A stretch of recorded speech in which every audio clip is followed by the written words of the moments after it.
तो hello everyone, welcome back. जैसे कि हमने कल पढ़ा था वार, लेट और कॉन्स्ट वेरिएबल के बारे में। ये क्या होते हैं, इनमें क्या डिफरेंस है और इनके स्कोप के बारे में थोड़ी सी बात की थी। आज हम दो चीजों को पढ़ेंगे। एक तो इनके स्कोप के बारे में पढ़ेंगे डिटेल में, और आज हम पढ़ेंगे एक और चीज जिसका नाम है एरो फंक्शन। ये दोनों चीजें इंटरव्यू में बहुत ज्यादा पूछी जाती हैं। अगर एरो फंक्शन नहीं भी पूछा जाता तो ये जो मैं आपको स्कोप के बारे में बताऊंगा, ये तो लाजमी पूछी जाती है चीज। मैं आपको इतना डीप में समझाऊंगा कि आपको आज के बाद ये समझ में आ जाएगा कि मतलब इसके बाद कोई और वीडियो देखने की जरूरत नहीं पड़ेगी। मैं इतना डीपली आपको समझाऊंगा स्कोप के बारे में। ये जो ग्लोबल स्कोप होता है, लोकल स्कोप होता है, ये क्या होता है, किस तरीके से काम करता है, और कौन कौन से वेरिएबल में जो है वो ग्लोबल स्कोप होता है, कौन सा लोकल स्कोप होता है, सब कुछ बताऊंगा। उसके बाद एरो फंक्शन पढ़ेंगे। तो आज हमारी क्लास 2 है। तो अभी तक प्लेलिस्ट को एक्सेस नहीं किया तो यहाँ क्लिक करके बुकमार्क कर लें, डन पे क्लिक करके सेव कर लें। ये आपके पास सेव हो जाएगी। तो अब यहाँ पर क्या करते हैं कि जल्दी से अपने कोड एडिटर के अंदर आ जाते हैं। इससे पहले अब अगर अभी तक सब्सक्राइब नहीं किया तो प्लीज चैनल को सब्सक्राइब कर दें, बेल नोटिफिकेशन को हिट कर दें ताकि आपको ऐसे ही इंफॉर्मेटिव वीडियोस देखने को मिलती रहे। तो यहाँ पर मैं जल्दी से कोड एडिटर को ओपन कर लेता हूँ। यहाँ से मैंने VS कोड को ओपन कर लिया। ये कल की वीडियो का कोड है।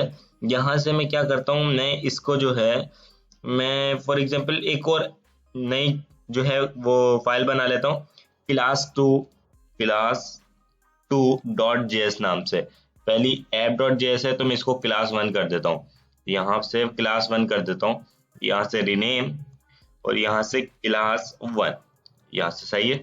अब इसको क्लोज कर देता हूँ, class2 को ओपन कर लेता हूँ, लिंक कर लेता हूँ class2 को। यहाँ से मैं पहले class1 को लिंक करता हूँ, class1, इसी तरह class2 को, और class1 को जो है वो अभी के लिए यहाँ से कमेंट कर दिया। console.log एक चला के देख लेता हूँ कि ये जो है चल भी रही है या नहीं, फाइल जो है वो सही लिंक्ड हो गई है या नहीं।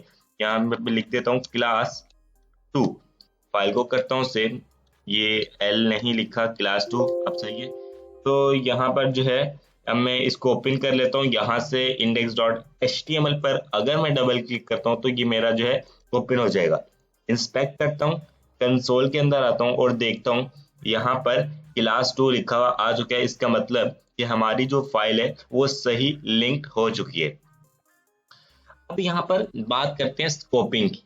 यहाँ पर आता हूँ, यहाँ पर लिखता हूँ स्कोपिंग, स्कोपिंग, सॉरी, यहाँ पर जल्दी से लिख देता हूँ स्कोपिंग।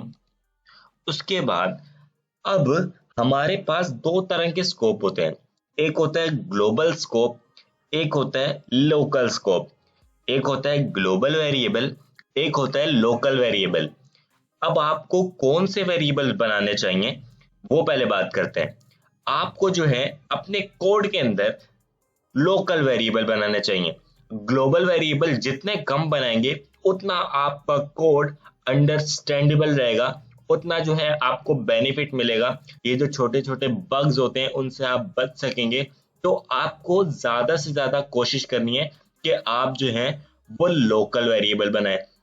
अब लोकल वेरिएबल कौन से होते हैं, जो फंक्शन के अंदर होते हैं। अब मैं एक फंक्शन बनाता हूँ यहाँ पर टेस्ट नाम से, और यहाँ पर जो है मैं क्या करता हूँ, यहाँ पर एक वेरिएबल बना लेता हूँ x इज इक्वल टू 5, और यहाँ पर एक वेरिएबल है y इज इक्वल टू 8। अब आप बताएं कि कौन सा वेरिएबल ग्लोबल है और कौन सा वेरिएबल लोकल है। ये जो फंक्शन के अंदर वेरिएबल है ये वेरिएबल लोकल है, और ये जो फंक्शन के बाहर है वेरिएबल ये है ग्लोबल वेरिएबल। अब मैंने आपको बोला कि जितने आप ज्यादा लोकल वेरिएबल्स बनाएंगे उतना ज्यादा आपका कोड अंडरस्टैंडेबल रहेगा, आपको बेनिफिट मिलेगा और आप छोटे छोटे बग से बच सकेंगे।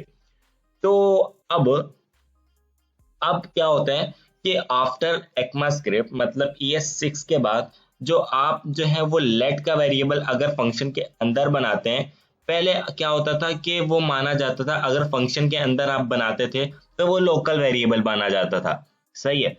लेट की बात कर रहा हूँ, वार की बात नहीं कर रहा, लेट की बात कर रहा हूँ। अगर आप फंक्शन के अंदर बनाते थे तो वो लोकल वेरिएबल माना जाता था, और ये भी लोकल माना जाता है क्योंकि अभी मैं आपको बता रहा हूँ ये है लोकल, लोकल वेरिएबल, वेरिएबल, और ये है ग्लोबल, ग्लोबल वेरिएबल। सही हो गया। तो मैंने आपको बताया, ये सॉरी स्पेलिंग रॉन्ग हो गई है। तो मैंने आपको बताया जो फंक्शन के बाहर होता है वो होता है ग्लोबल, और फंक्शन के अंदर जो होता है वो होता है लोकल। अब जो लेट से हम बनाते हैं, अगर फंक्शन के अंदर बनाए तो ऑब्वियसली वो लोकल ही होगा, और अगर फंक्शन के बाहर बनाए तो वो ग्लोबल होगा। अब ECMAScript क्या कहती है, आप जरूरी नहीं है सिर्फ फंक्शन, किसी भी करली ब्रैकेट के अंदर, चाहे वो करली ब्रैकेट फॉर लूप का हो, चाहे वो करली ब्रैकेट इफ स्टेटमेंट का हो, चाहे वो करली ब्रैकेट एल्स पार्ट का हो, करली ब्रैकेट के अंदर अगर आप वेरिएबल बना रहे हैं लेट से तो वो लोकल वेरिएबल माना जाएगा, ना कि ग्लोबल। पहले तो सिर्फ फंक्शन के अंदर होता था, अब वो बोलते हैं किसी भी करली ब्रैकेट के अंदर अगर आप लेट से वेरिएबल डिक्लेयर करते हैं तो वो लोकल वेरिएबल माना जाएगा। सही है, इतना क्लियर है। तो अब लोग क्या करते थे पहले, जब ECMAScript नहीं थी तो लोग क्या करते थे, यहाँ से मैं इसको कमेंट करता हूँ। लोग करते थे एक यहाँ पर यूं करली ब्रैकेट बनाते थे, उसके बाद सॉरी राउंड ब्रेसेस फंक्शन बनाते थे, इसको हम एनोनिमस फंक्शन भी बोलते हैं ना।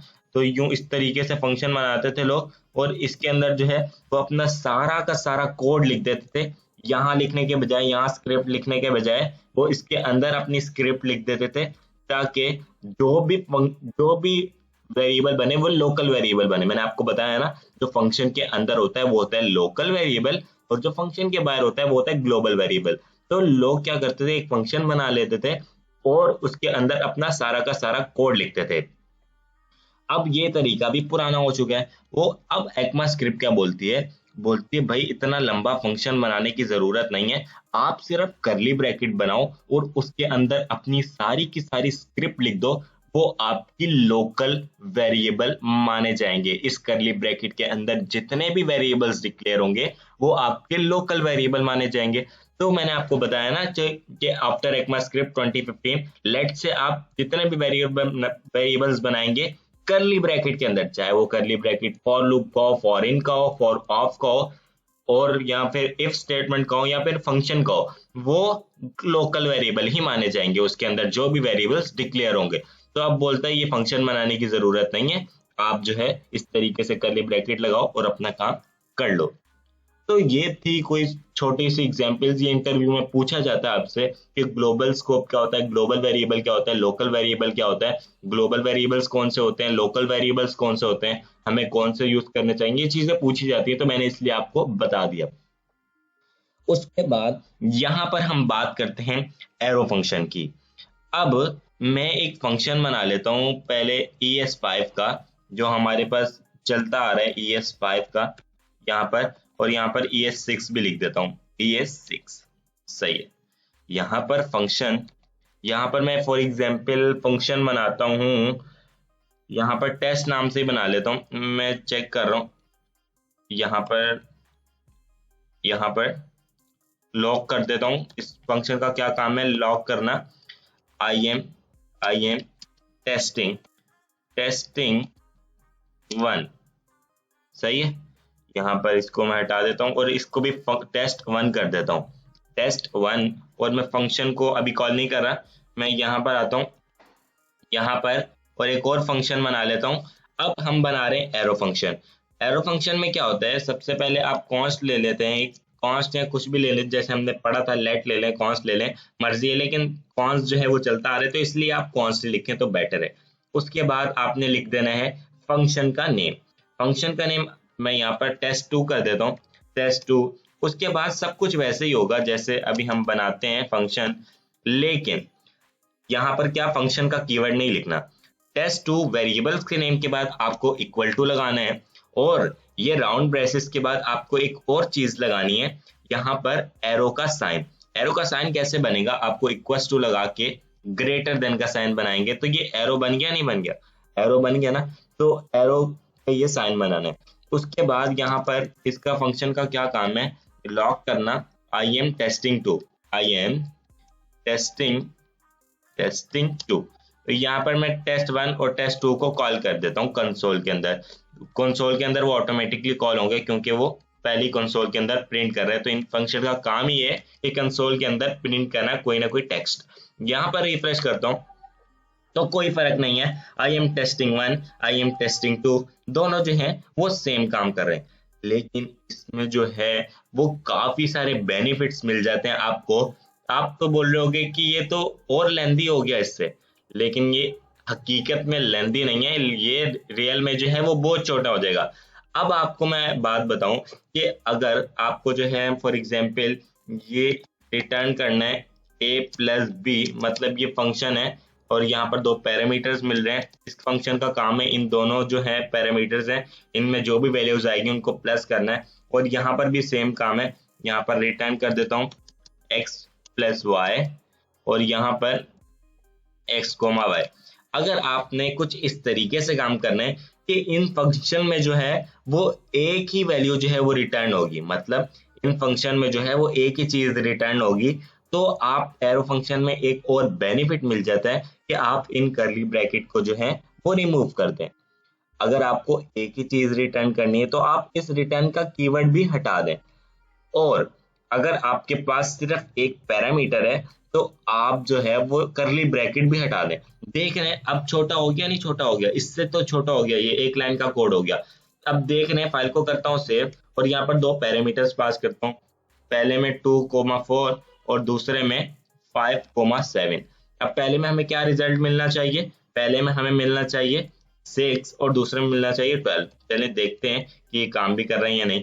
तो अच्छा, लॉग अब हमने कराया नहीं तो हमें कंसोल में इसको प्रिंट करना पड़ेगा। तो यहाँ से मैं जल्दी से कर लेता हूँ, यहाँ से जल्दी से मैं इसको प्रिंट करता हूँ कंसोल के अंदर, control x console dot log और यहाँ पर मैंने पेस्ट किया। इसी तरह इसको भी मैं जो है वो यहाँ से कंसोल के अंदर प्रिंट करूंगा कंसोल डॉट लॉग और यहाँ से मैं इसके अंदर पेस्ट कर दूंगा। फाइल को करता हूँ सेव, रिफ्रेश करता हूँ तो 6 और 12 मेरे पास जो है वो आ चुका है। देख रहे हैं ये अब एरो फंक्शन छोटा हो गया। सिर्फ इतना ही नहीं, इसके और भी बहुत ज्यादा बेनिफिट्स हैं, वो जब हम रिएक्ट पढ़ेंगे, क्योंकि रिएक्ट में जो है वो एरो फंक्शन का बहुत ज्यादा यूज होता है, तो उस वक्त आपको इसकी जो है अहमियत के बारे में पता चलेगा कि ये कितना ज्यादा इंपॉर्टेंट है। तो आई होप आपको आज का वीडियो हेल्पफुल लगा होगा। वीडियो हेल्पफुल था तो वीडियो को लाइक कर सकते हैं, चैनल पर नहीं हो तो प्लीज चैनल को सब्सक्राइब कर दे ताकि आपके लिए ऐसी वीडियोस लाता रहूं। अभी के लिए इस वीडियो में इतना ही। अभी तक प्लेलिस्ट को एक्सेस नहीं किया तो जल्दी जल्दी बुकमार्क करके सेव कर लें अपने पास। मिलते हैं नेक्स्ट वीडियो में, तब तक के लिए थैंक्स फॉर वॉचिंग।